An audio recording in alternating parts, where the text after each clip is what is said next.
about the XFX, when I was on tour, traveling around every day, going into buildings and trying to sort of appropriate the sound.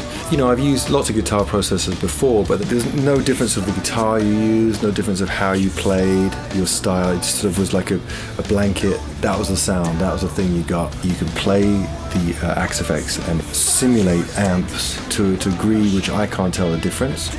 And then you can travel with it, the portability of it. I don't have to have 5 heads, a bunch of speakers, tons of stuff to carry around the world. I just can have a real simple unit and with a backup, and the ease of that, and moreover the sound of it is really what I love. Some people were doing things like the XFX beforehand, but it never really cut it. Nobody really took it seriously. Cliff is kind of like the Jim Marshall of the modern era. Like, he's invented a tool that in a modern age of recording, it saves time, it saves people money, invaluable studio time, and people can't tell the difference. Like, a lot of times I'll tell people up front, like at first, like, this is through an amp, and they're like, cool, and they put it in the track, and then after it's done, you're like, no, that wasn't an amp. On this record, 90% of what I did was with the XFX. Instead of like getting out all these pedals and going through a bunch of different pedals and different amps, we could just bring them up and keep flipping through, and they're like, that's the sound, and just record it. And actually, when we went into work with Nick Raskulenix, he was like, I don't know if we should try to re-record those things. Like, I don't think that we can beat them. It's a pretty impressive tool. I've been with Fractal since the beginning, and so it's gotten better. Fractal was largely embraced by more heavy metal dudes, which is cool because I think in a lot of ways, like, heavy metal is at the cutting edge of technology, and like they're really into guitar shit. I grew up listening to metal, so I totally get it.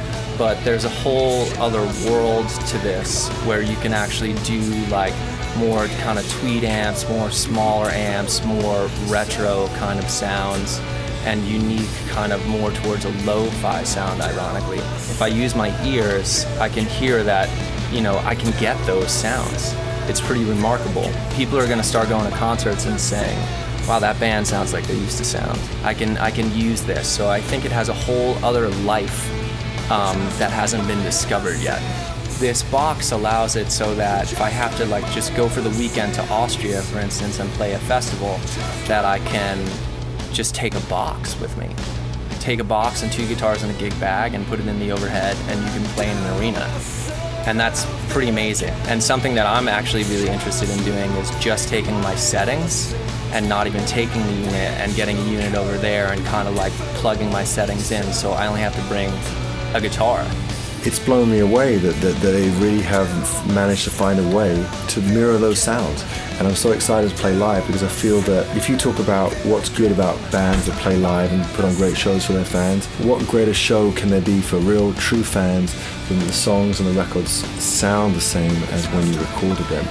And too much of the time, you see bands that have one sound that's throughout a show, and the sound might get a bit disconnected from what you remember. And so with XFX, I've been able to go in to have a really, really most authentic Bush show possible, which to me as a musician is really exciting.